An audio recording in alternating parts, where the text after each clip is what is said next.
So, Nick, let's have a look at ideation now.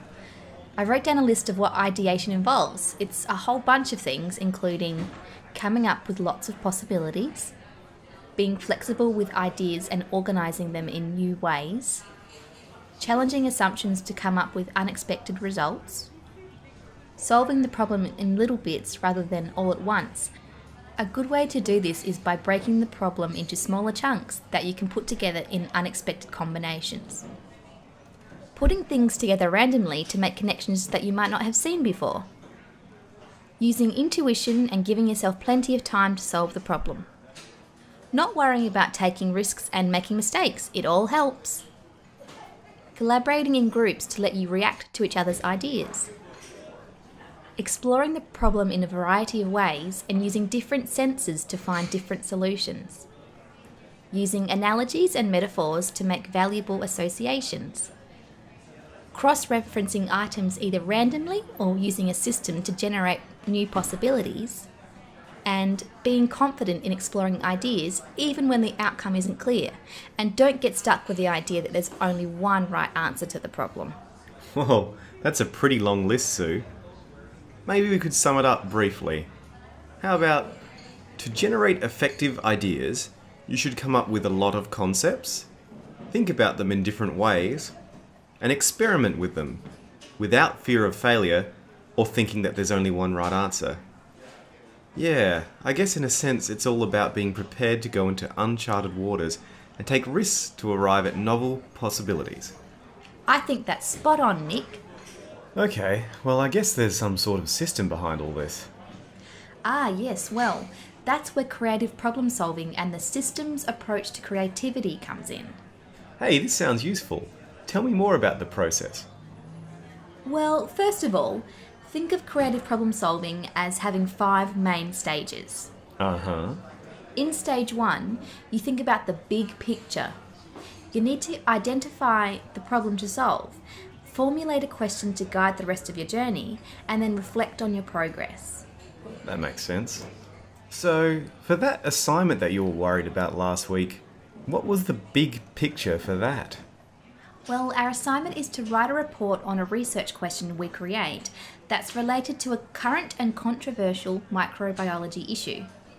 I have to show that I can use databases and other sources of info to identify topical issues, present a balanced argument, and cite evidence to support my position on the chosen issue. Oh, yeah, well I can see why you were stumped for ideas.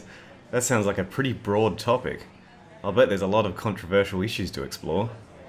Yeah, that's why I was so stressed last week. But your pep talk on creative thinking, plus my own research on creativity theories, helped me understand the relationship between creativity and research, and how we apply the skills of creative problem solving in pretty much everything we do. Well, at least we should use creative problem solving to find novel solutions. I don't think I've actually thought about the process before, though. Cool. Well, I'm glad I could help. So, first of all, you looked at the big picture, i.e. the overall assignment, to better understand what you needed to do. Then you formulated a question to guide your approach, and then also reflected on how you were going. So what is your research question? Well, by looking at the big picture, I came up with a topic for my research question. I wanted to look at food allergies and how it might be possible to reduce how severe they are by having the allergic person eat really small amounts of what they're allergic to. Oh, I see. So a bit like how vaccinations work, right? Well, it's a bit like that. Vaccination is basically the administration of a vaccine to enable the person to develop immunity to a pathogen. But while lots of people think the vaccine is just a weakened form of the pathogen, that's not quite accurate enough. There's actually a whole lot more that can be going on with the pathogen in the vaccine. But let's get back to the research topic. Okay. How did you come up with that topic anyway?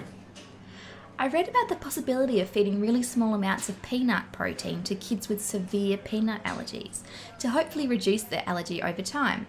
So that sounded pretty controversial. I mean, these allergies are really bad. People can die from them, so it sounded pretty risky. So that was my starting point, and then I started my research. I found a recent article in a pretty reputable journal about a study where researchers found that peanut oral immunotherapy, which is just a complicated way of saying what I was just talking about, reduced the allergy in most children in the study. So the study indicates that it works. But it's generated a lot of debate. So I thought, why not use that to look at the possibility of that type of treatment for other kinds of food allergies too? Oh, okay, so that's the topic for your research, but what is your actual question? My research question is, can oral immunotherapy desensitize children to food allergies? Okay, so how are you going with answering that question?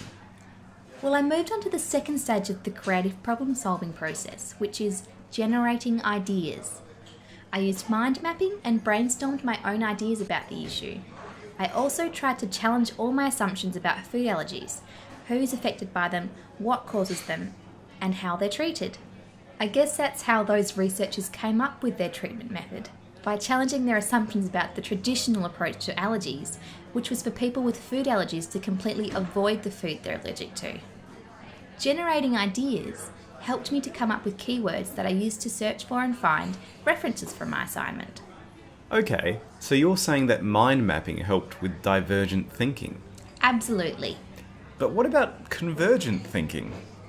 Okay, so that's where stage 3 of the creative problem solving process comes in. It's all about investigating what others know. It's the research phase, where you start really broad, exploring all the info you can find, and then you start to narrow down the focus to one particular aspect of the issue or problem. Yeah, actually, that's how I usually go about finding references for my assignments too. So then it's stage 4, and after writing up the different views I found based on the evidence in my reference material, I asked myself if the problem was solved. And was it? Well, by stage 4 I was pretty close to having met all the assessment criteria, but I still had a little way to go before I could answer the research question itself. The assignment details and the first 4 stages of the creative problem-solving process really guided me and helped me identify the topic, challenge my assumptions to think more creatively about the problem, and then I found it easy to do my research. But hang on, you said that the creative problem-solving process had 5 stages. What's the 5th stage? I'm glad you asked, Nick. Stage 5 is actually a really cool part of the process. It's where we ask, what's new about the idea? Which is a very interesting question to ask after doing so much work. And by asking myself this, I came up with a far more original report, because I was able to explain that my research either supported or challenged the study's claims, and I was also able to come up with new ways of thinking about the problem and even propose new areas of research. That's pretty impressive, Sue. So, I guess what it all boils down to is that we need to think about things in different ways if we want to come up with creative and innovative results. That's exactly right, Nick. Well, thanks for explaining the creative problem-solving process to me, Sue.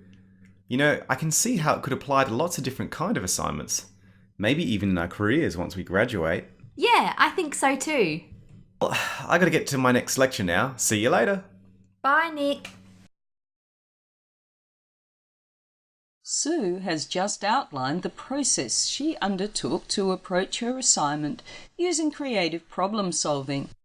Now think about a particular assignment or task that you have undertaken in the past and consider whether you applied a similar process to address the problem.